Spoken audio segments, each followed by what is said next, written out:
Now, from WYDC TV, this is Big Fox News at 10.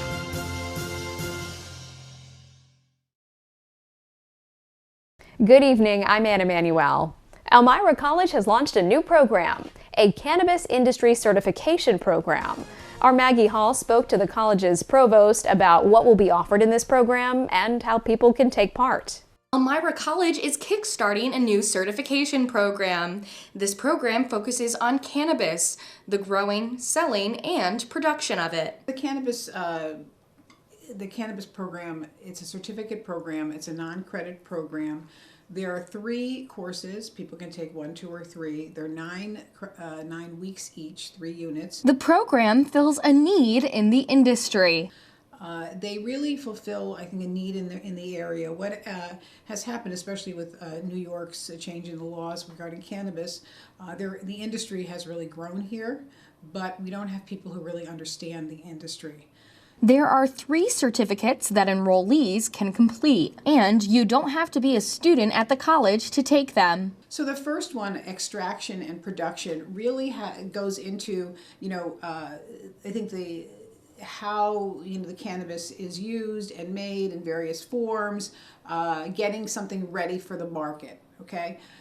The second one is retail, and that's really the retail industry, not just on selling, marketing, but also to understand products and to be able to answer questions knowledgeably when somebody comes in. The other one is more agricultural, the cultivation, from the seed and growth and utilization that way. To find out more, visit elmira.edu.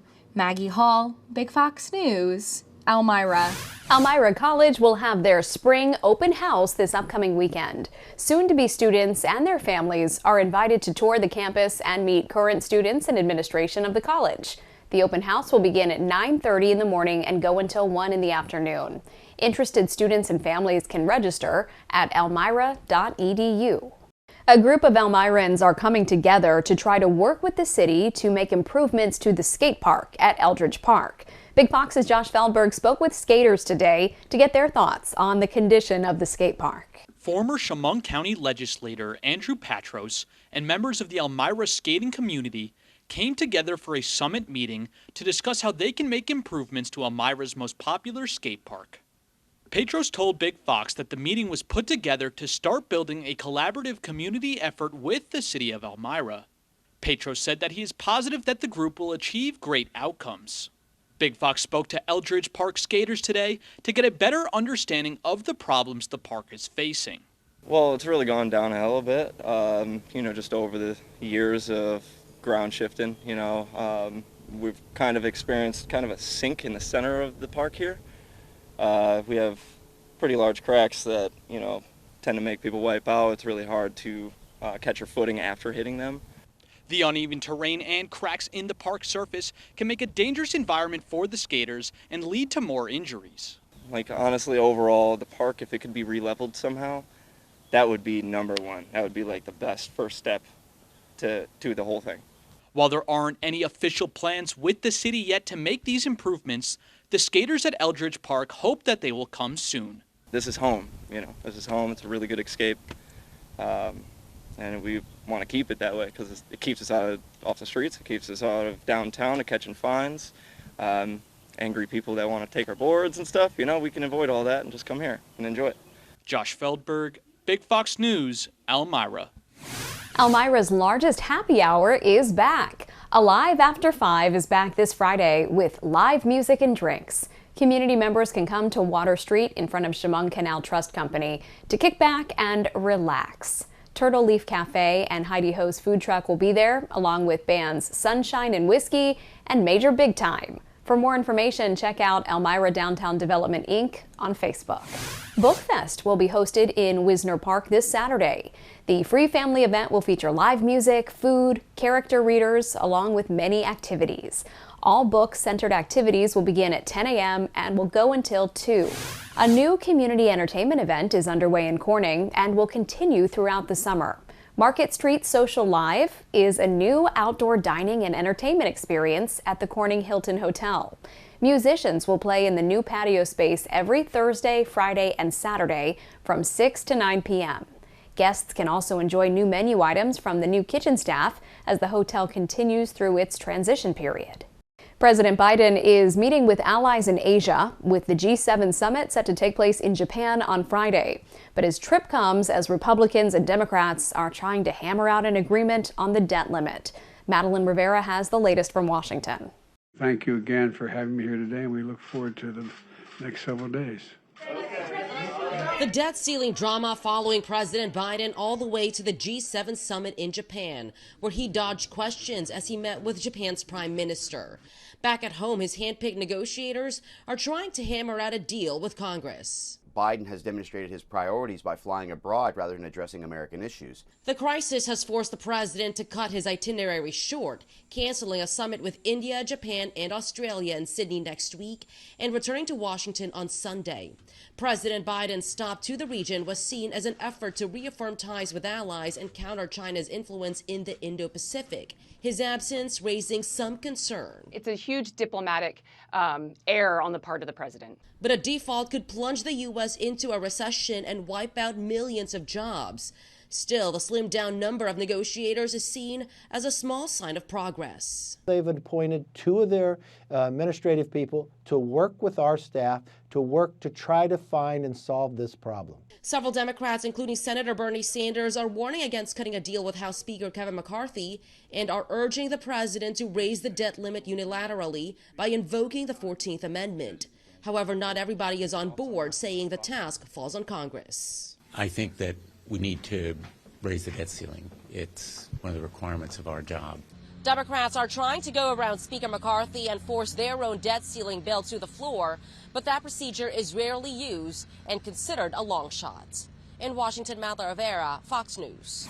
The House votes on the fate of New York Congressman George Santos. The chamber voting 221 to 204 to send a resolution that would expel Santos from Congress to the ethics panel.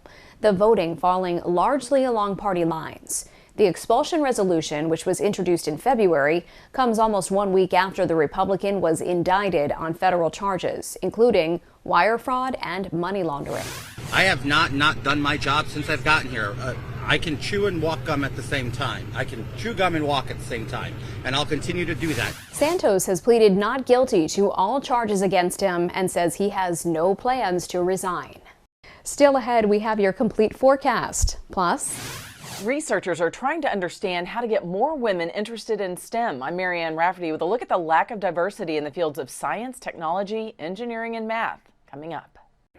Here's your local stock market update from Big Fox.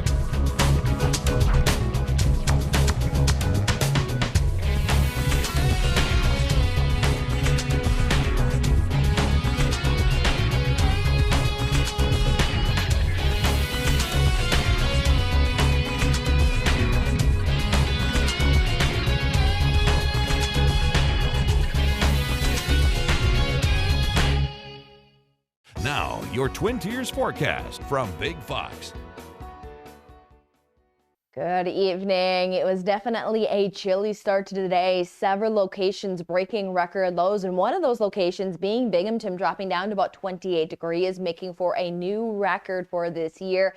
And as we started off into the 20s, note that we also saw temperatures back into the 60s. So going from the 20s to those 60s, we had nearly more than a 40-degree temperature change just today. And we are going to note that we are going to hang on to some of these more mild conditions. Definitely not as cold as yesterday. Actually, more of a seasonal low temperature is on the board for us. We'll stay under those mostly clear skies as our average low is about 45. What's helping us hold on to these more seasonal temperatures is that we have returned back to a southerly wind. So that is going to continue to promote these more pleasant and seasonable conditions to push on into our Friday forecast.